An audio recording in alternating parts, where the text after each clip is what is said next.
bangsa telek sapa dipake gaman tanpa parimara iki jarak perkara manungsa iki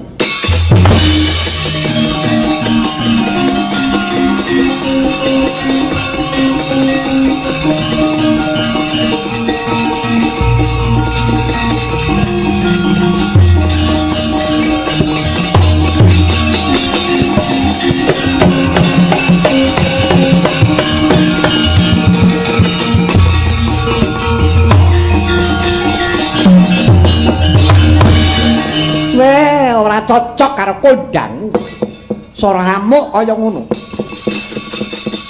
bul kulitmu atos debok bosok ketiban pariku wae mekaning pati kaya ngono kok jare Senopati linuwe kaya ngono kok jare ngaku satriya setengah pendhita endi kasektenmu ayo ayo ayo ayo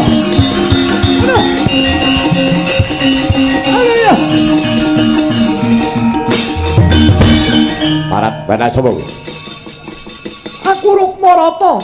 Rukmarata. Anake sapa? Putra Kanjeng Rama Prabu Salyapati. Eling-eling bapakmu kaya wong wengis. Karo mara tuwane wae tegel. Mula nek anak-anak kok diapun kuwi wis bener. Iki margane patimu.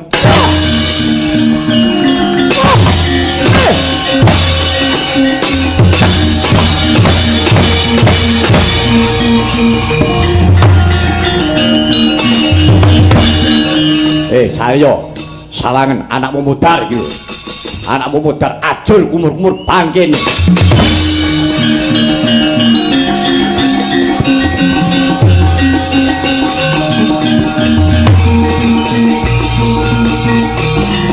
Salah salah tunggal.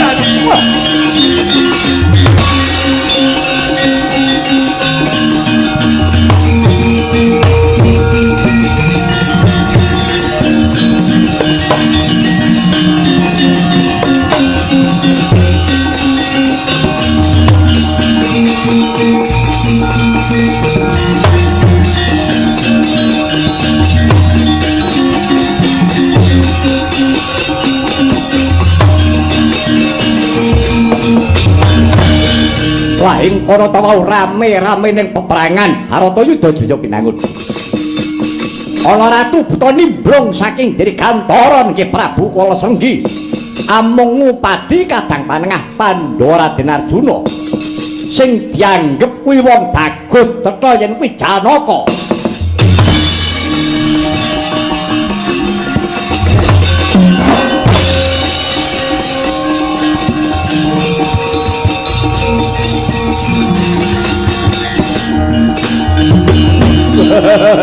Lah salah ketemu sing tak goleki ketekan sediaku iki nek bocah bagus kemliwer nang madyaning palagan iki mesti Janaka mati dening aku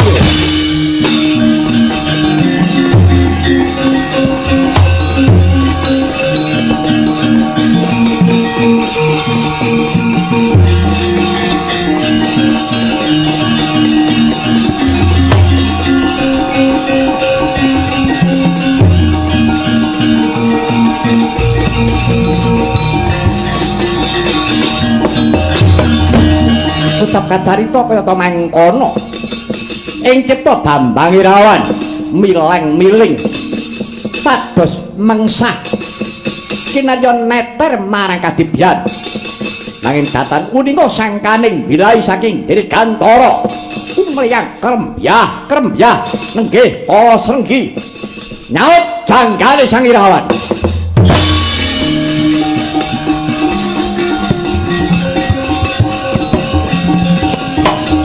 Wah, mati, wah!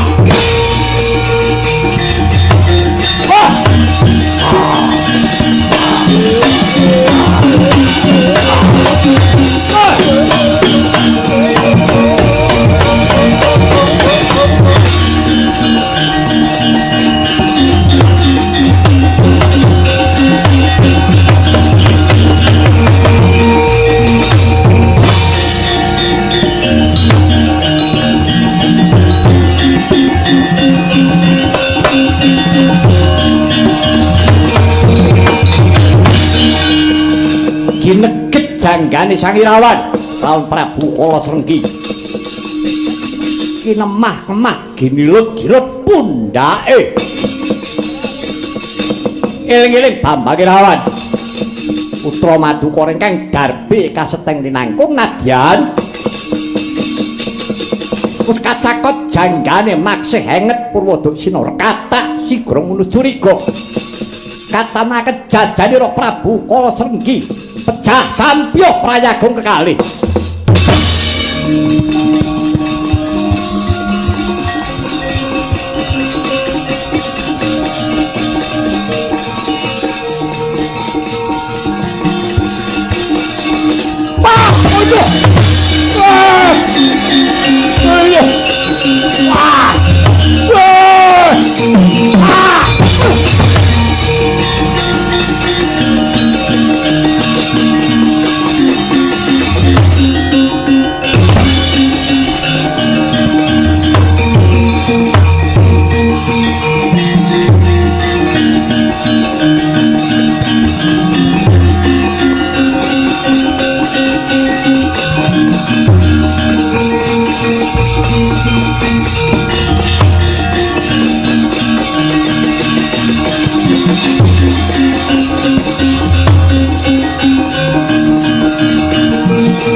ketiwasan Koko Prabu mboten nyono menika anak kula pun Irawan gugur madyaning palagan kados pundi Koko Prabu Arjuna nadyan kowe kelangan anak Irawane kowe bejo tegese iki nyang apes parane janjane mono iki mungsuhmu Ratu nggo bareng Prabu Kala Srenggi iki arep goleki kowe.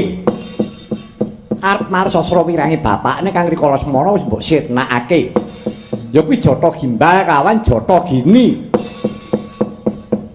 Lah ngertine Kala Srenggi kuwi saben wong bagus dianggep Janaka. Ora ngerti ya yen to kuwi Irawan. Lan maneh Irawan kuwi nadyan to temekaning pati Janaka. Isih nekem pusaka kang gudrah ludira mati sampyuh Irawan ku nadyan to gugure pengawak kusuma bangsa wah sedengane bayi do nyelo ora urung dadi kurban ya nek jenenge dadi kurban ku ora nom ora tuwa kabeh kuwi padha nyandhang wis Janaka pasrahno karo sing kawogan putramu sing wis asawan kunarpa iki.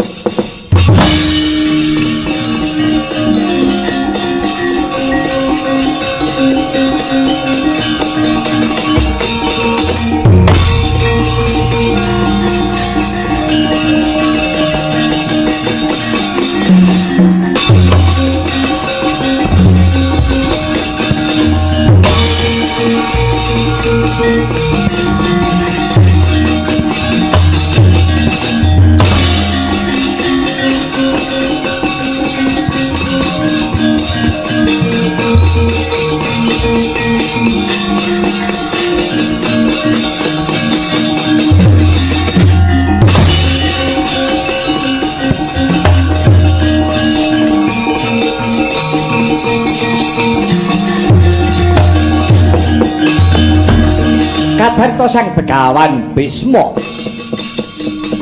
kinepruk gada pecat nyawa pusakanira Raden Haryaseta kendhang kaprajondhang dumawah wonten tepining Bengawan Gangga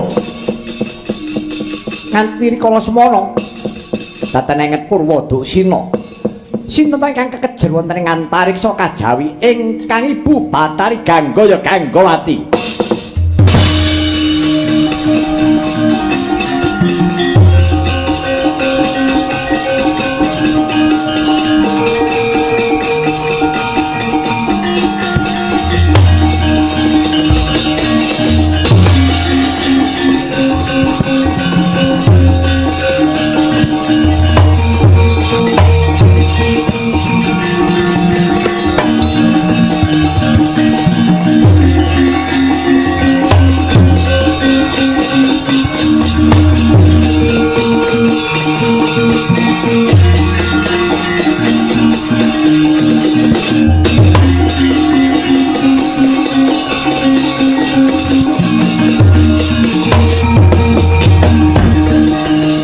para sidam sekaring bawana langgeng anakku ngger Dewa Brata. Bisma aja kaget. Sejatine kula niki pun ibu Bathari Ganggaya Ganggawati. Aku iki ibumu ya ngger paring pusaka wujuding jemparing senjata pamungkas. Nggonen nyampurnake marang mungsuhmu si Arya Seta. Aku ibumu ngger. Bisma aduh, Kanjeng Ibu. Kanjeng Ibu. Ibu.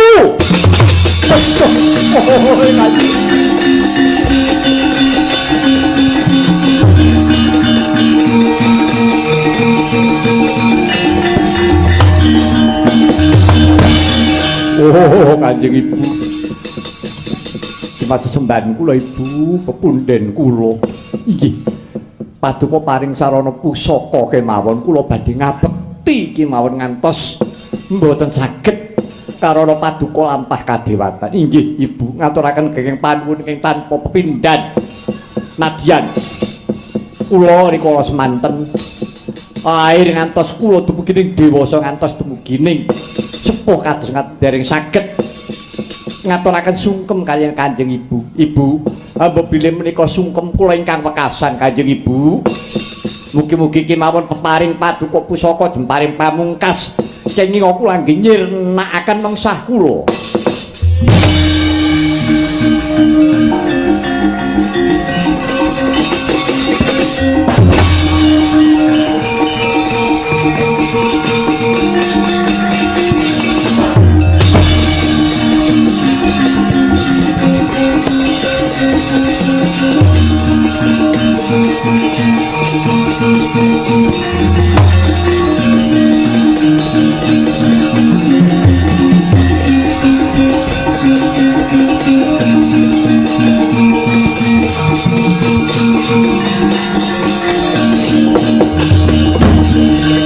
Kadangku Yayi Arya Seta, aja mbok anggep yen to pun Kakang iki tegel ya Yayi.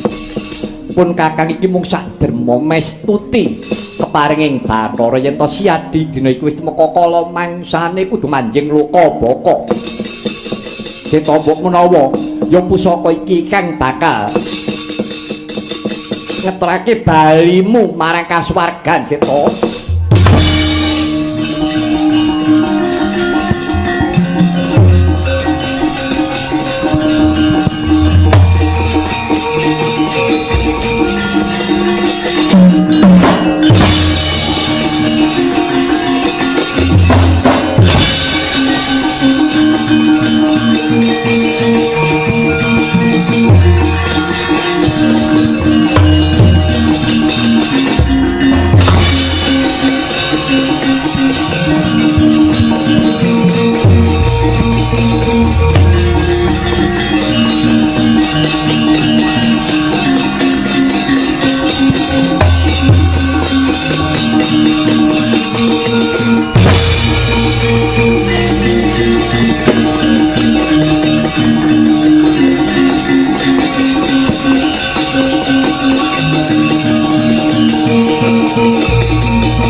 Kacarita rikala semana Raden Harya Seta ketaman pusaka jemparing Kyai Pamungkas.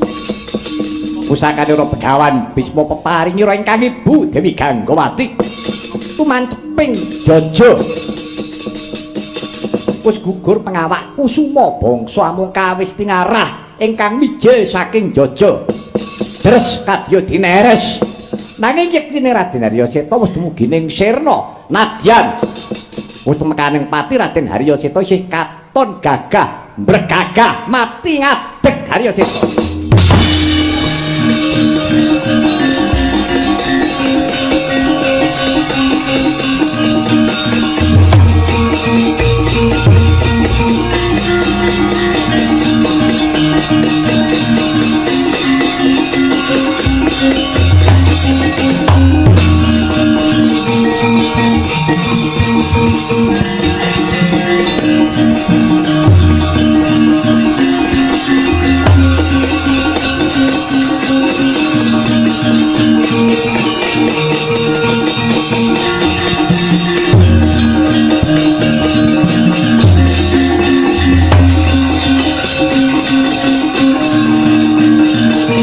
Jahat